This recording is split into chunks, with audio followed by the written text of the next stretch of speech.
नाज़िन पक्का चांग भरिसां government primary school मदरसो Qadria सिकंदरिया के 20 सालन खां बिल्डिंग न मिली सघी आहे। स्कूल में 200 खां वधीक ॿार छपरे हेठियां तालीम हासिल करे रहिया आहिनि। पक्का चांग खां रिपोर्ट करे रहियो आहे राना कमर समान। नाज़रीन, असां हिन वक्त मौजूद आहियूं पक्का चांग लॻ गवर्नमेंट प्राइमरी स्कूल मदरसा कादरिया सिकंदरिया पक्का चांग में, जेके बिल्डिंग जी खोट सबब जेके ॿार आहिनि वो वण जे हेठों तालीम हासिल करे रहिया आहिनि ऐं फर्नीचर जी जेका हालत आहे उहा अबतर आहे।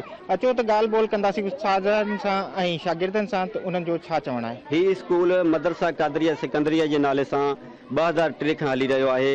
ही लीड पाकिस्तान 2006 में असांखे हिकिड़ो कमरो ॾिनो हो।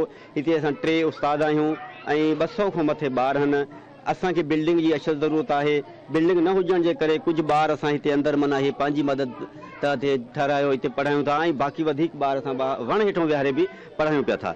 असांखे बाला ऑफिसरनि खां सुवाल था कयूं त असांखे बिल्डिंग जी अशद ज़रूरत आहे ऐं असांखे बिल्डिंग ॾिनी वञे जीअं असांजा ॿार जेके आहिनि बेखौफ़ थी तालीम हासिल करे सघनि। नंढनि सां प्यार करो, वॾनि सां अदब करो, नंढनि सां प्यार करो, पढ़ण सां सुठा रहो, इन करायो, सच ॻाल्हायो।